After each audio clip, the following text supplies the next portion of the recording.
Fortress. Prisons.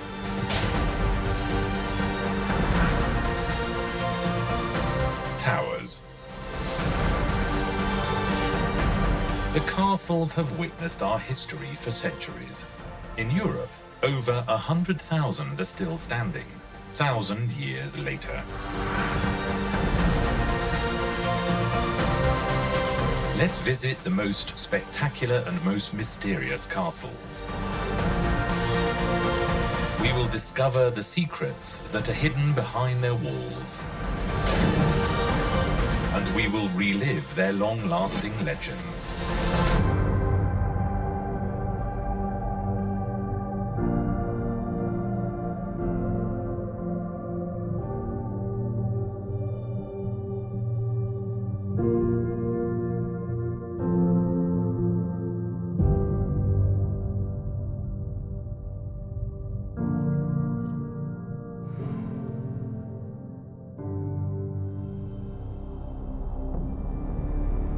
Observing Bodiam Castle from the sky at dawn is one of the most beautiful images we can contemplate. Is this a real image or an illusion? At Bodiam, nothing is exactly what it seems.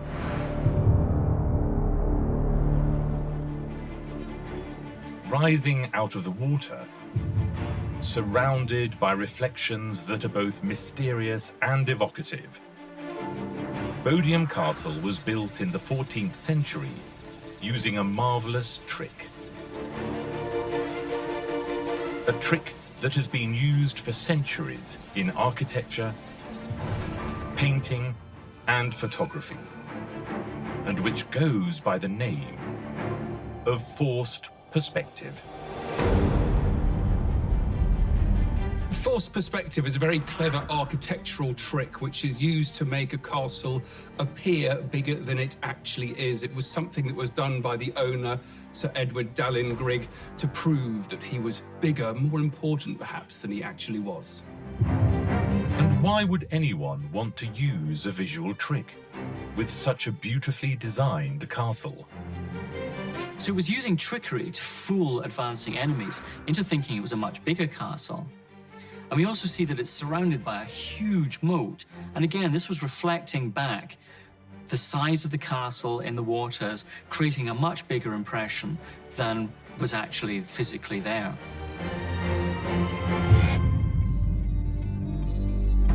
Built in 1385, it occupies a strategic position in the county of Sussex. Back then, the River Rother was navigable up to this point, and the kingdom lived in fear of a French invasion.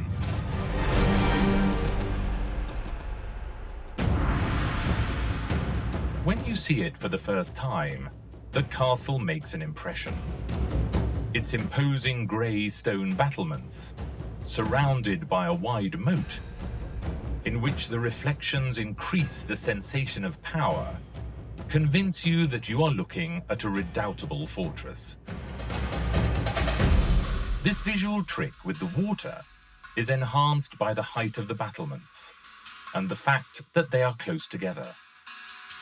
This makes the castle seem bigger and more robust than it actually is.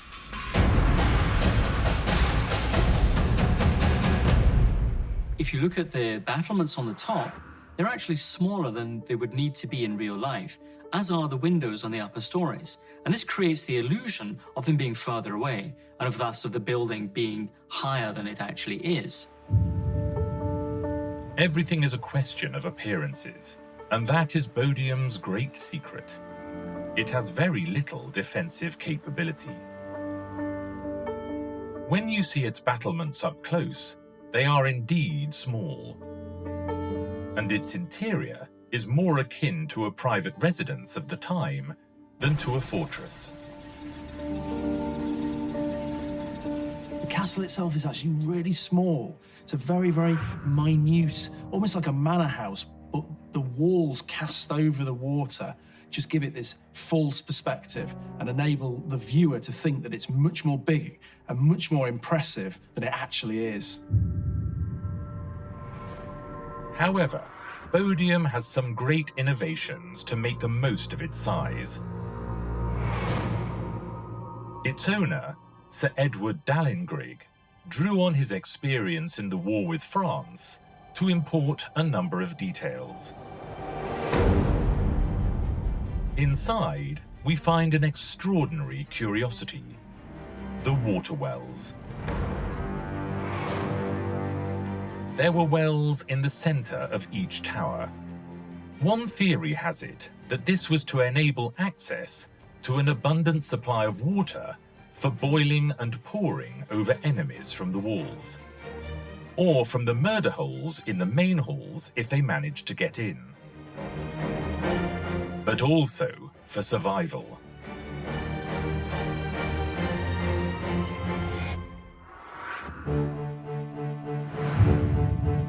The main entrance to the castle was not the one we see today. The walkway started from one side, which meant you had to turn through 90 degrees to enter.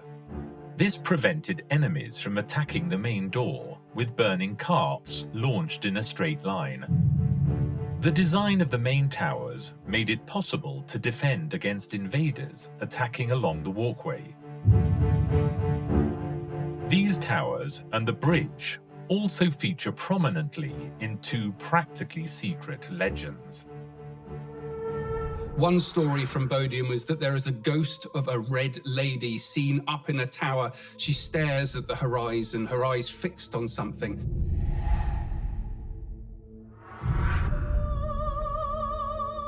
But no one knows exactly what she's looking at. Another important ghost story from Bodiam concerns a child that was seen by the castle custodian in 1994. This child was seen wearing Victorian clothes, something straight out of a Dickens novel, and he was walking across that bridge over the moat. He never reached the other side, though, and disappeared halfway across. Perhaps he fell in and drowned. Nobody has ever found out who the Red Lady is, or the child on the bridge.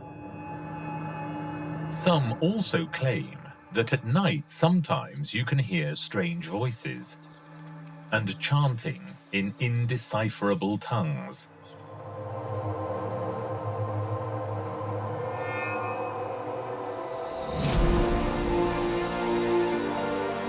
More than for its legends or its beautiful exterior, Bodiam has gone down in history, according to the experts, as the castle of false appearances, although there is nothing false about its beauty.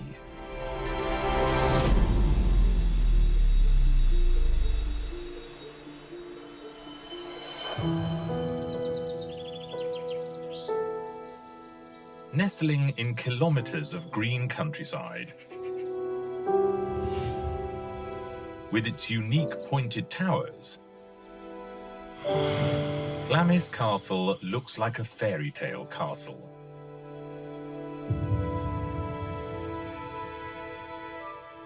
However, above and beyond the 1,001 luxuriously decorated rooms, and the fact that it has been the residence of members of the royal family, this fortress conceals nooks and crannies where demonic legends and sinister stories lie in wait.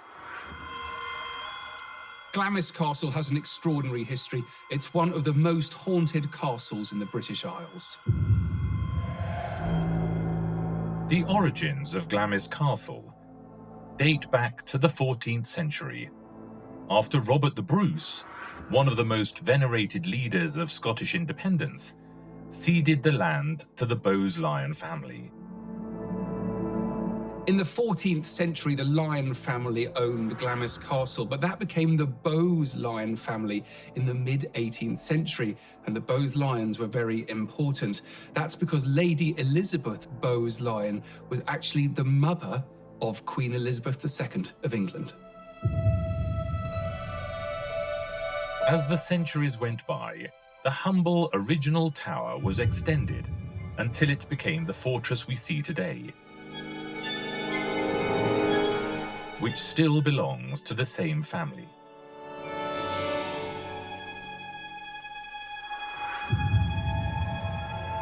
One of Glamis's most harrowing legends dates back 200 years, with the birth of the first son in the family line. What should have been happy news became a dark, tragic story. Thomas Lyon Bowes was born as the Master of Glam, which is the title of the eldest son, in 1821. And on his records, it says that he was born and died on the same day. And there has been a suspicion that actually he didn't. The dark recesses of Glamis Castle still conceal this secret in their depths, the story of what became known as the Monster of Glamis, a child who, it seems, may have been born with a deformity. And that there was a hideous birth, and that they tried to disguise this, but kept him alive. Why was he imprisoned? Well, some say it was because he was born deformed. Somebody even described him as being half man, half frog. And this terrible creature was kept locked up in the castle so as not to come into its true inheritance.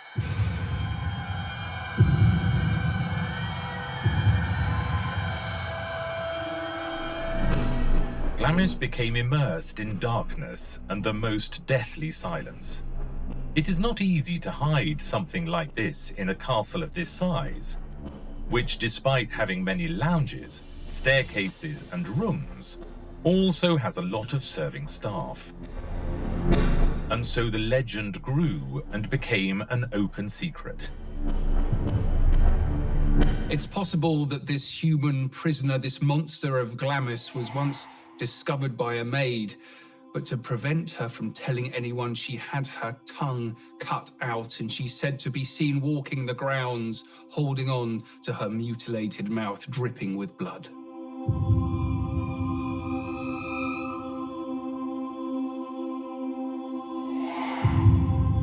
Glamis has an imposing presence. Its carefully tended gardens have an elegant appearance, but every turn may conceal a chilling tale. Glamis Castle has a reputation of one of the most haunted castles in Scotland, perhaps even in the world.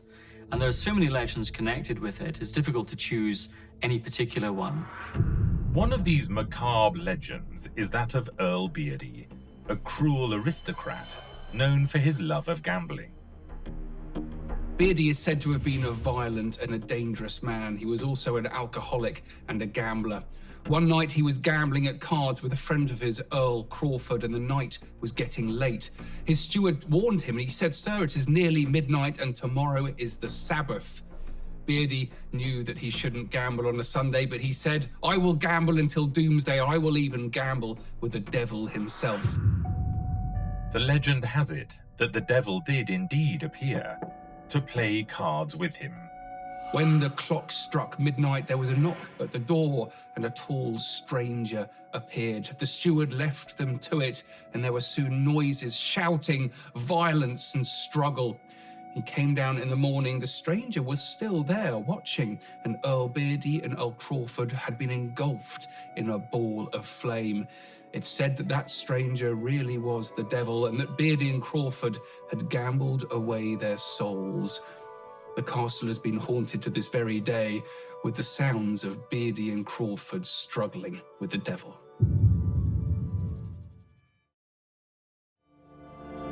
Some people claim that centuries later, the devil and Earl Beardy are still playing in a secret room in Glamis Castle, and that the impassioned screams of a card game, whose stakes were life and death, can still be heard.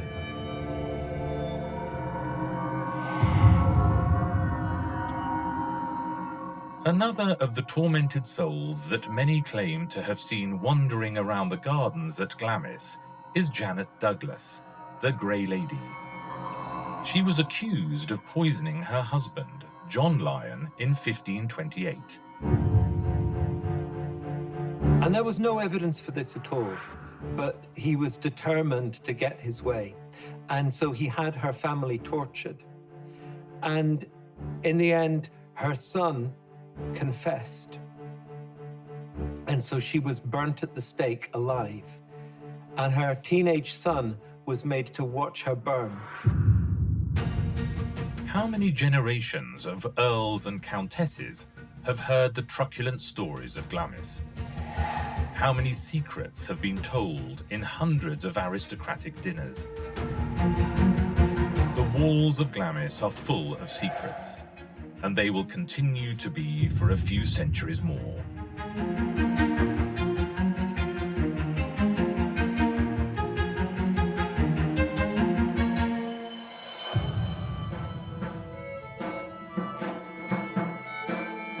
In our imaginations, we probably all make a very direct link between medieval castles, knights, invaders, and legends.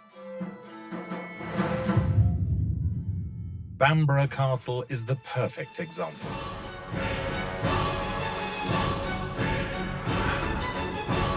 Bamburgh, built in the northeast of England in the 5th century, overlooking the North Sea, has witnessed Viking invasions and wars for power. The history of Bamburgh goes right back, and in 547, Ida, who was king of the Bernicians, conquered Bamburgh, and he probably conquered it from the islands off the shore, Lindisfarne and the Farne Islands. And he made a stockade there. Then, 50 years later or so, his descendant, King Athelfrith, gave it to his wife, Bebbe, and it's from her name that we get Bamburgh. Bebbanburg gives us Bamburgh. The location of this enormous fortress was considered a historically strategic spot for the defense of the island by its different civilizations. The Normans then built a castle on this site, and it's their tower that forms the basis of the modern castle that we see today. This presence and importance was perhaps the reason why Bamburgh also took center stage in the greatest legend in medieval history, the story of King Arthur and the Knights of the Round Table.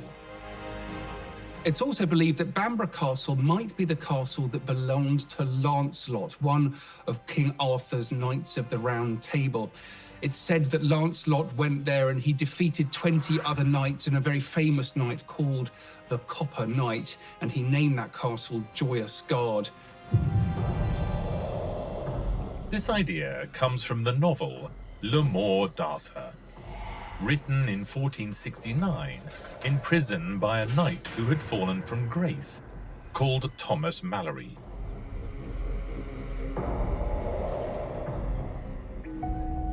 Since then, Bamburgh has maintained its reputation as an icon of legends and mysteries, partly because of its imposing image in a scenario of violent winds and storms, and partly because of the unfolding events witnessed within its walls.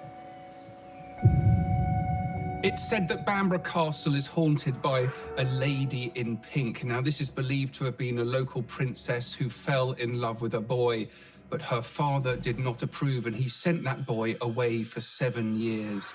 And then, in an attempt to help his daughter move on and to not feel that love anymore, he told her that her lover had died.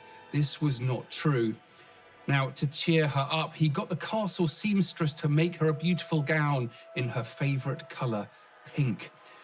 And when she put on this dress, she then walked to the edge of the battlements and threw herself off them. And it's said that the castle is haunted now every 7 years, when the ghost of that lady walks down to the seashore and she waits for her lost lover.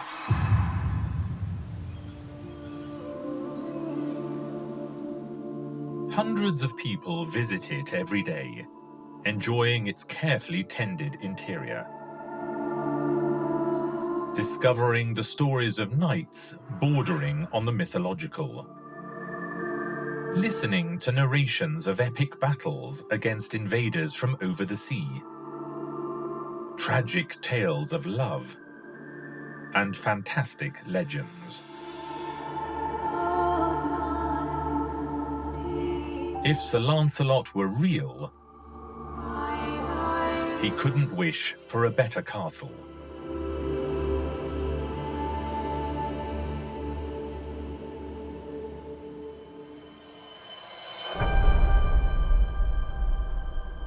Hidden among green meadows near the village of Kemney in Scotland is a castle with great personality.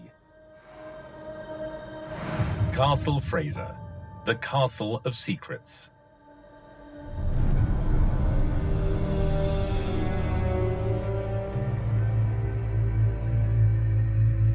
A woman's blood impregnated in the staircase.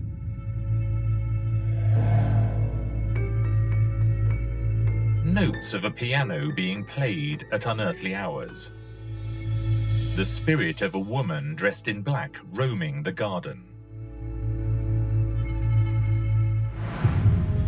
Fraser still conceals today the answer to a number of mysteries that have terrified different generations for centuries.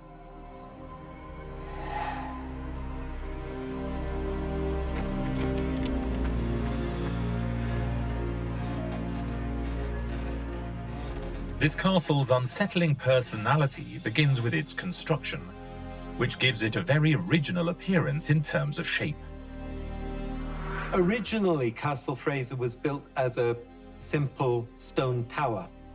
But then in the late 1500s, Michael Fraser decided to expand it with a tower on opposite corners. And so it's that structure where you've got the central tower and then an extra tower on opposite corners. That's what's called the Z plan.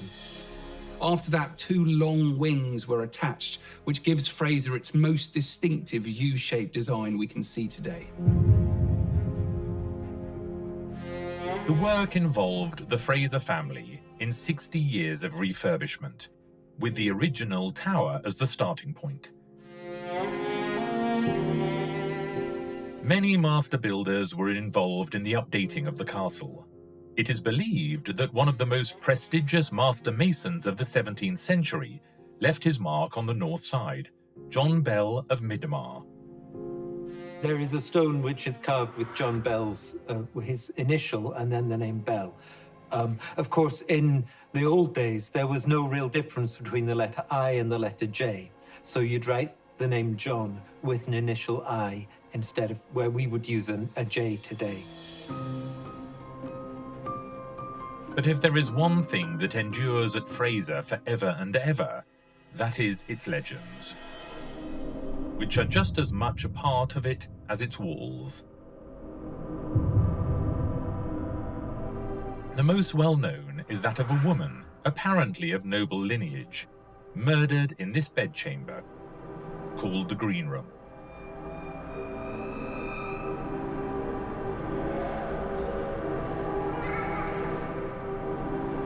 This mystery has always been shrouded in darkness, because, so the story goes, someone entered her bedchamber, murdered her, and then tried to hide the body. But at any rate, her bloody body was then dragged down the stone stairs of the tower in an attempt to get rid of the body. But these bloodstains could not be removed, and so they built wood paneling around the steps, which can still be seen today. The legend goes that the murderer was executed immediately, but the attempts to erase the blood were in vain. The identities of those responsible have never come to light. Sometimes the legends become entwined. Some believe that the ghost of a woman, dressed in black, could be that of a murdered woman. But this is not the case. The woman in black is actually the spectre of Lady Blanche Drummond, the beautiful wife of Earl Frederick, who died in 1874. She had consumption, which nowadays we'd call TB, tuberculosis. And so she was actually sent away down to Bournemouth, and she died in Bournemouth at quite a young age.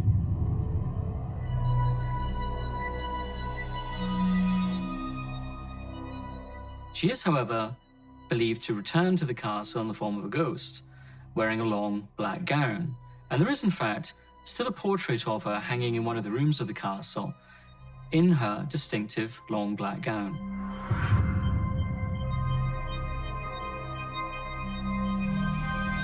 Earl Fraser remarried, and it is said that his second wife was always extremely jealous of the beauty of Lady Blanche, whose portrait hung in the Earl's favourite room. She installed curtains over it so that whenever she was sat in the room, she wouldn't have to be confronted with the beauty of Blanche, that which she was so jealous of.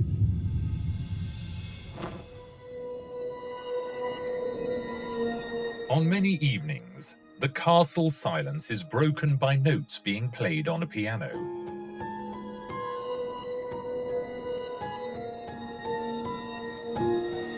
It is said that it is Lady Blanche playing them on some of the different pianos to be found in the castle. The melody can be heard in the surrounding area and along the main drive.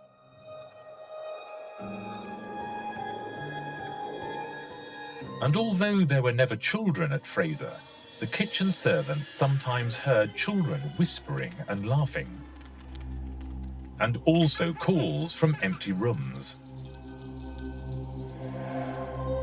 The Fraser family took 60 years to refurbish this solid construction, but never imagined that it would be known for its mysteries and ghosts that climb up and down stairs, play the piano, and call the servants.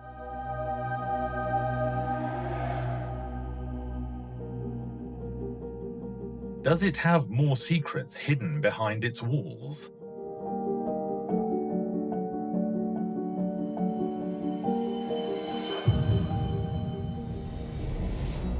Located on the island of Anglesey in Wales, surrounded by beautiful marshes from which it gets its name, Beaumaris Castle is impressive for many reasons, and some mysteries. The destiny of Beaumaris was to be the finest castle in the world, the best designed castle in the United Kingdom, to be an impregnable bastion.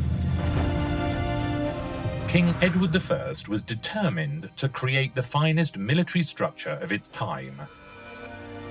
Beaumaris is almost the perfect castle. It's entirely symmetrical, and it was built as a huge bastion for Edward I in his invasion and conquest of the Welsh. Beaumaris is a huge, almost perfectly symmetrical fortress. It has several concentric rings of imposing defences.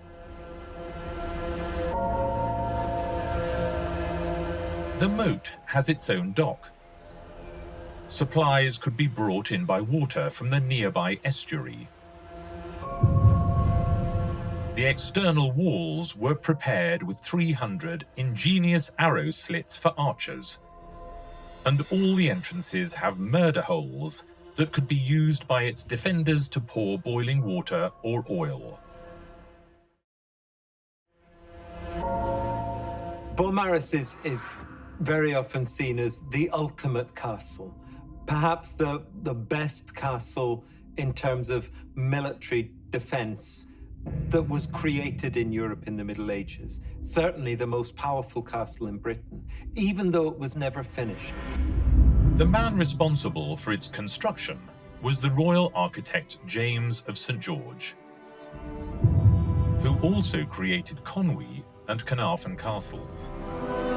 At Beaumaris, he drew on all his military knowledge of the age, which in turn required a great investment of funds. Edward spent a lot of money on Beaumaris, and it was possibly the most expensive project that he had. It should have been the crowning glory of all his Welsh castles. It should have been the crowning glory of the career of his architect. But in the end, he just didn't give the final bit of money that was needed to complete his work. Despite that, it's still the most impressive military architecture, I think, in the whole country from the Middle Ages. Thousands of labourers worked from dawn till dusk to build these walls. The health of many of them suffered with every stone they laid. So the construction of Beaumaris required thousands of labourers, and there is a legend that their chants and their work songs can still be heard reverberating around the castle walls to this day. This legend has various versions nowadays. It is said that these chants are actually the heart-rending laments of the exhausted labourers. Almost always when you build a large castle, then you're going to displace people. And so, yes, they will have moved people, and there'll have been a lot of resentment because King Edward I had just conquered Gwynedd, and it was the last stronghold in Wales. It was the last part of Wales that held out against English rule. Today, Beaumaris is a haven of peace and tranquility. At those times when the only sound is the leaves in the trees being swayed by the breeze, it is said that steps can be heard coming from the walls. Could it be the ghosts of those stonemasons trying to tell us something?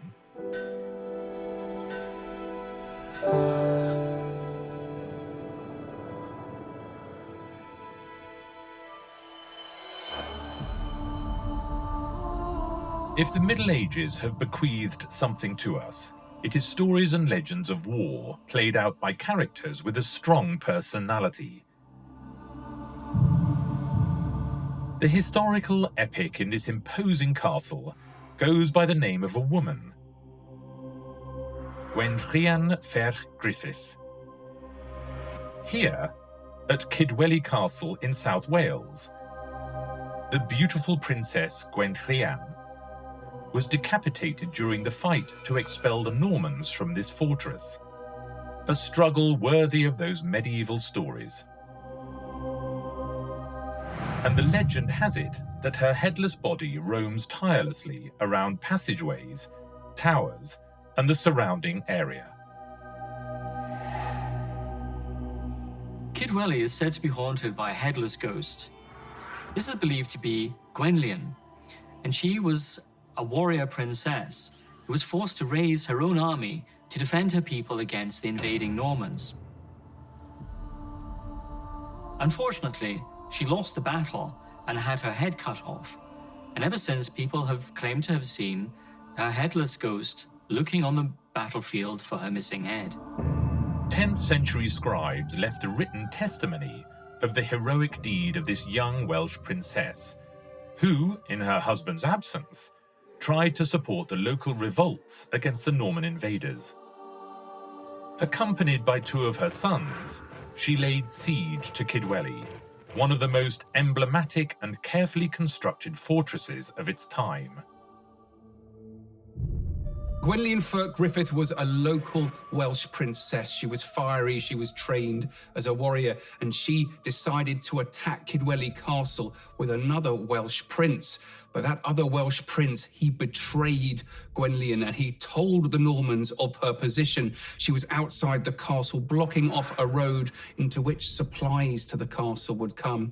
The Normans rode out and they attacked her army, and in front of her eyes they rode down and killed her son, named Morgan. And then she was seized from her own horse, taken back with the Normans, and the Norman lord, Maurice de Londres, beheaded her. And her headless ghost has been said to haunt the castle ever since. The castle had all the elements necessary to make it difficult to conquer. portcullises on the only two entrance gates,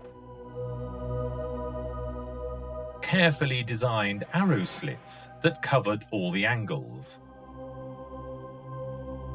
towering walls at the steepest part, and a semicircular wall at the weakest part to make it easier to defend against any attack.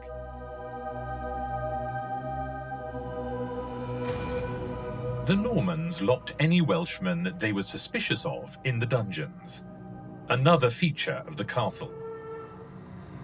The prisoners never re-emerged from there, although the castle had its secret passageways. Sally ports were one of the most cutting-edge designs in castles. It was a secure exit from which people inside the castle could then leave and attack those that were laying siege to their castle. Gwenllian was captured and executed, together with two of her sons, very near the castle. It is said that there, in the village of Carmarthen, the wizard Merlin was born. But that's another story.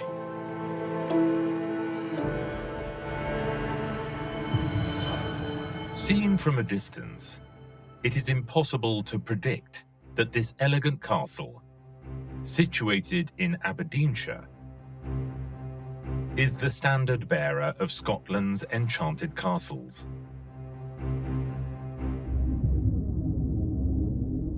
Fyvie Castle is exactly that, an enchanted fortress.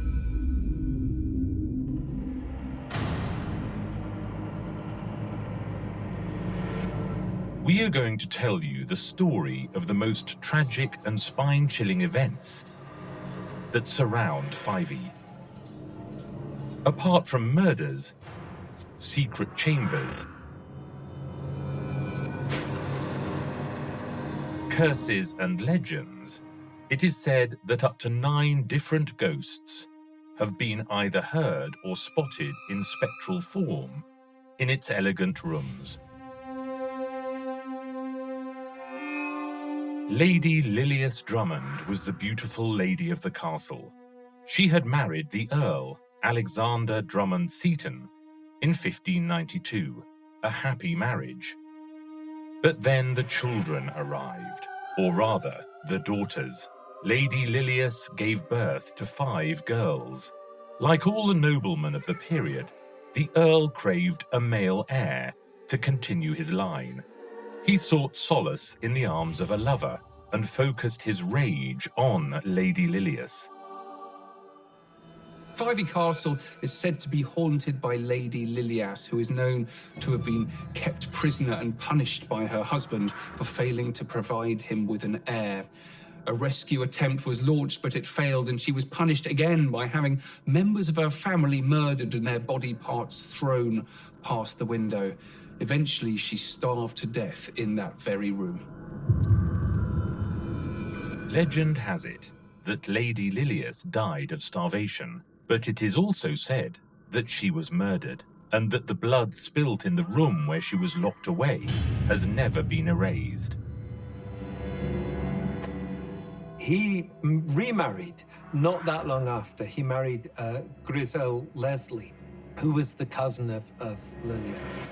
It seems that in the bedchamber, where the Earl and his new wife were celebrating their wedding night, sighs and strange noises could be heard. It was a night of panic and terror. The following morning, when they looked out of the window, they saw the name of Lady Lilias Drummond etched into the stone windowsill. It is still there today.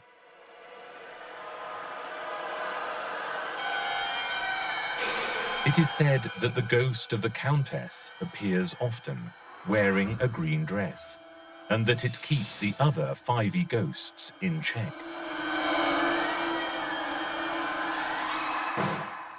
One of them is Annie, the girl on the stairs.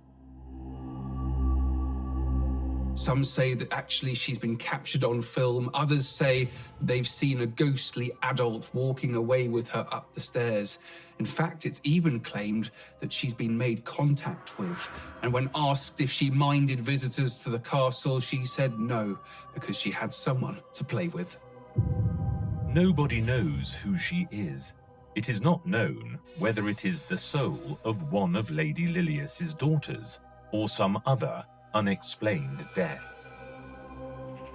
I don't think anyone really knows who she is or who she was, but she seems to be a friendly ghost. She's a little girl that likes to play on the stairs and likes to have people about because they're friends that she can play with. Another of the Fyvie legends revolves around a trumpet player called Andrew Lammy. He fell in love with the local miller's daughter called Agnes Smith, but the local laird had also fallen in love with her, and he made sure that Lammy was sent away in slavery to the West Indies. She died, according to the story, she was actually beaten up by her brother, and that was what killed her. And her grave is still in the churchyard. Lammy eventually escaped and came back to discover that Agnes had died. And upon his death, he then said that the castle would be cursed with the sound of trumpets that would always foretell the death of the castle's laird. Some claim to have heard heart-rending trumpet melodies while strolling around the gardens at Fyvie. The same gardens where one of the 3 weeping stones, another of this castle's famous legends, is supposed to be buried.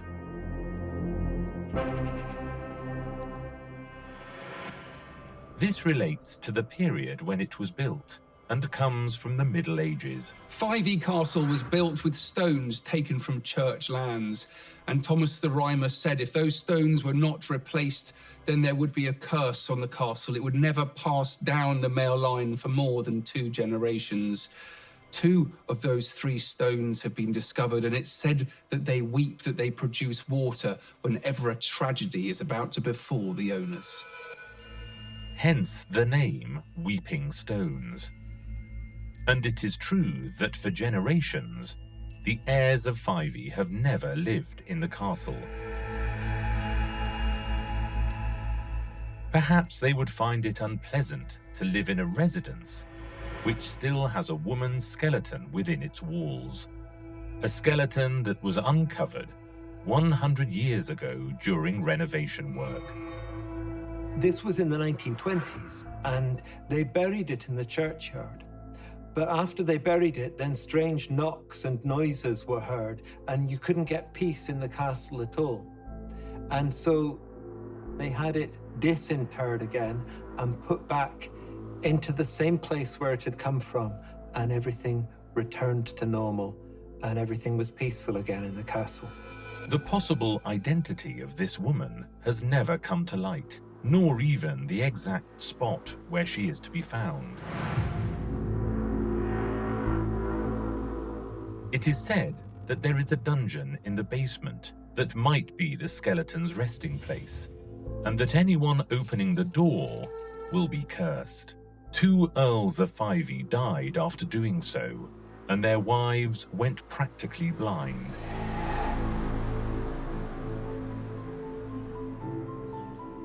This is the outline of Fyvie Castle, Scotland's most enchanted fortress.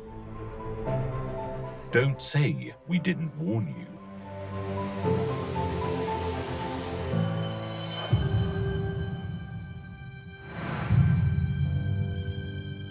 The view of Lincoln Castle in the north of England, with its famous prison inside, sends a shiver down your spine.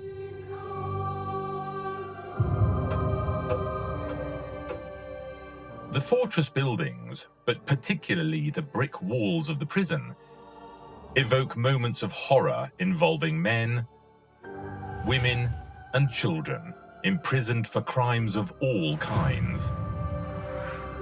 Most of them condemned to die on the gallows.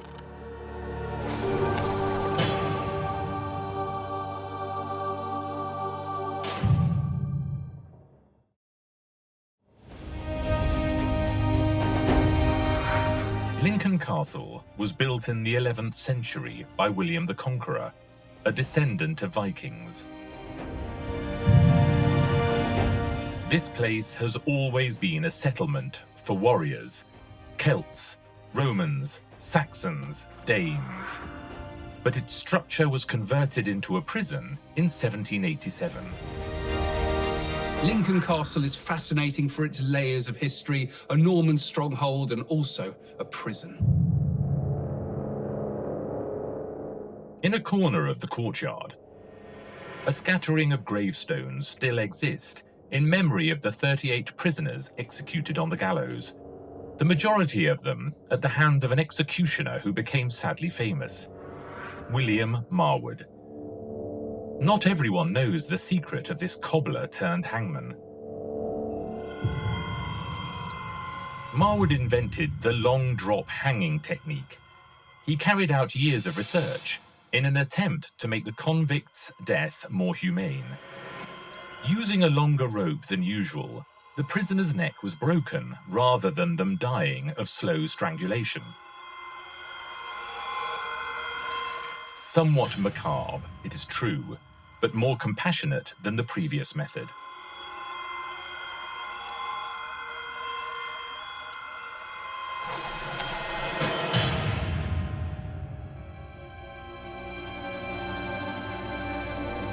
Lincoln was a maximum security prison.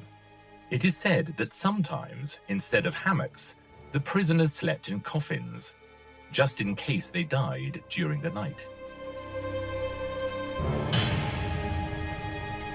Its chapel looks like a torture pulpit. The seats were individual, and their malevolent design did not allow anyone to look sideways. That way, they were unable to communicate with anyone. And there's even a chapel at Lincoln where they have screens either side of them so that the only person that they can see is the vicar who is actually officiating at these services. So they are kept entirely separate. A very, very brutal psychological torture, which was eventually discredited.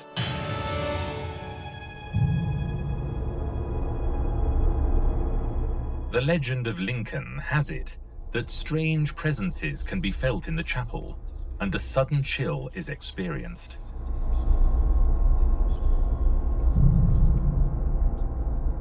In 2013, workers at the castle discovered a stone sarcophagus buried within what was almost certainly an Anglo-Saxon church. And within this sarcophagus, there was a skeleton that still had fragments of leather boots or shoes on its feet. And this must have been a very, very high-status person of the Anglo-Saxon period, possibly a king or maybe a bishop.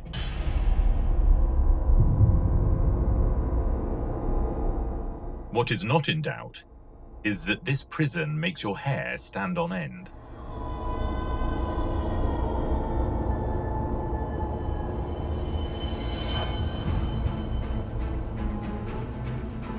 Standing before us is the largest castle in Wales, the second largest in the United Kingdom, and one of the largest in Europe, Caerphilly Castle. It has one of the largest known water defense systems, a peculiar leaning tower, and a ghost dressed in green that transforms into ivy.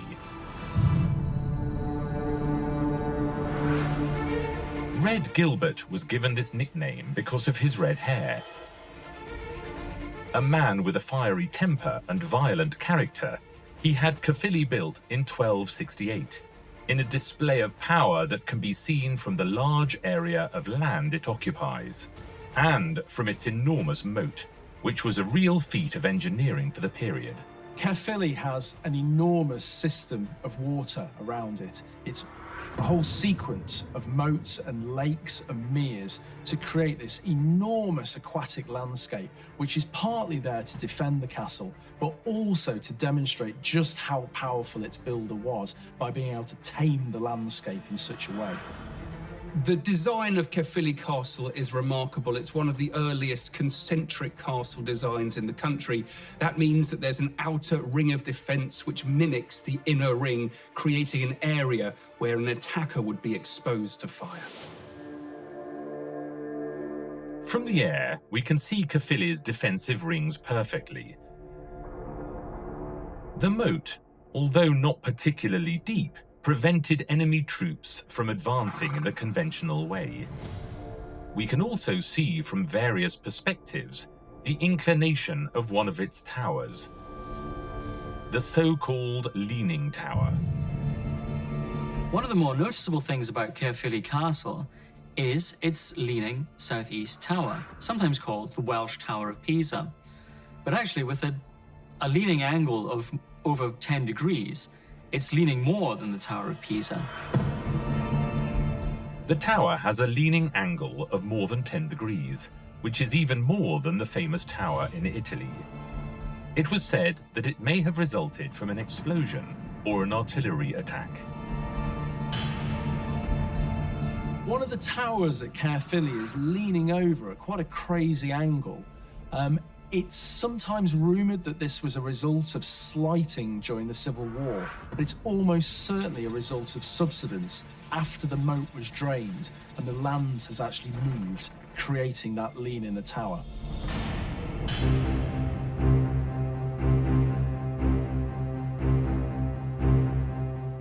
The castle is impressive when seen close up. From its entrance towers with their imposing portcullis, to its huge, powerful walls. Everything in this fortress in South Wales is a demonstration of its robust construction. The peace and tranquility that pervades Caerphilly contrasts with a certain coldness in its interior. Perhaps this sensation is transmitted by a tragedy that remains alive in the memory. A love drama that ended in the worst possible way. Its protagonist is a lady dressed in green, Alice de Angoulême, the French wife of Red Gilbert. Caerphilly is also famous for its Green Lady. According to the legend, this was Red Gilbert's wife, Princess Alice, and she apparently had an affair. He, when he found out, had her sent back to France, and the unfortunate man she was having an affair with was captured and executed. Then, triumphantly, he tells Alice in France that his lover has been murdered. Alice falls dead on the spot, and it's said that her ghost haunts the walls of Caerphilly and that she wears a green dress, green for the envy of her husband.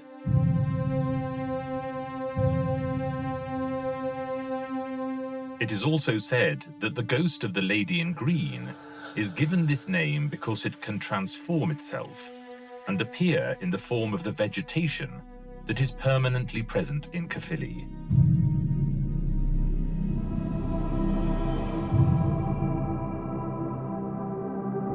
Nowadays, wandering around Caerphilly Castle produces a flood of sensations, although some send a shiver down your spine.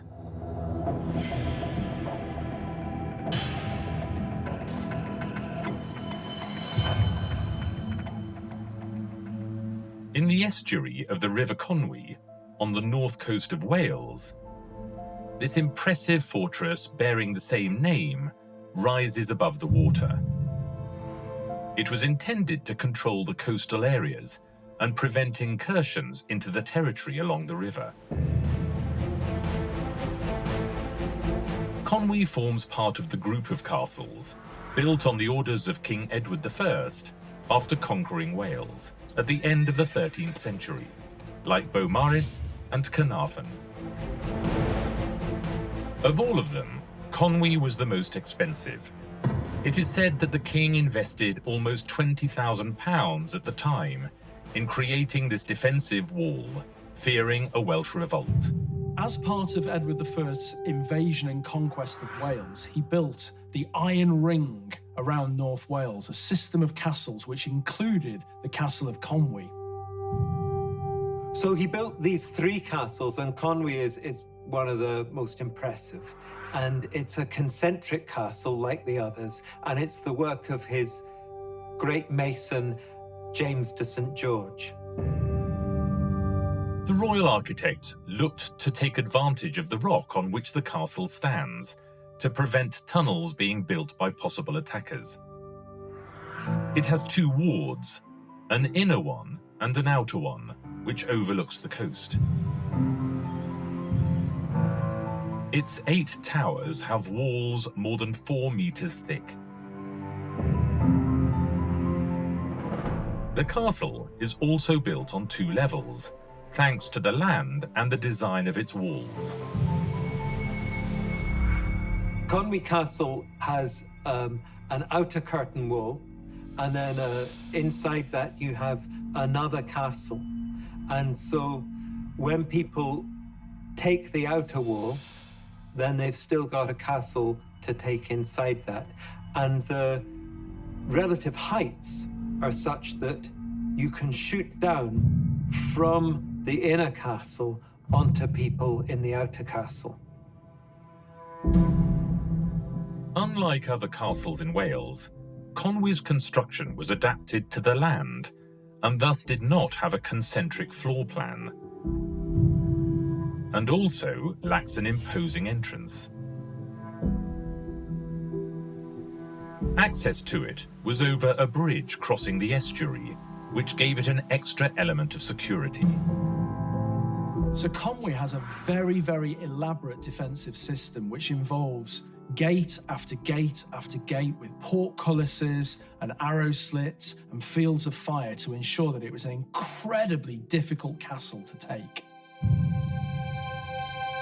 The siege to which King Edward was subjected in Conwy by the Welsh years later meant that it was adapted to his presence for a number of years. Notably, the religious part.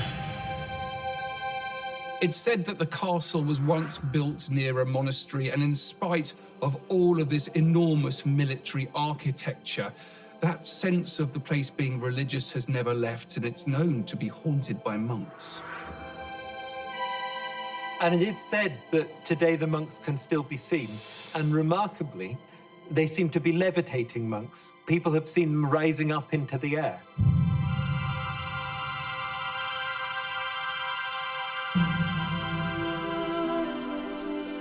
This is not the only legend that is alive and well in Conwy. Its location in a seaport is part of a story told with great conviction because of its consequences. One of the stories that survives around Conwy concerns a mermaid that was discovered by fishermen, and she was paraded through the town. But that led to her death because she needed to go back in the water, and she cursed the town. And then recently, on the very spot where the mermaid was said to have died, the town hall was destroyed by fire. Then that was replaced by a library, and that also burned to the ground. Perhaps because of the fear that took hold of Conwy's inhabitants, the castle gradually fell into disrepair over the years. One of its last owners even decided to sell off the castle's iron and lead, and the fortification became the ruin that we see today.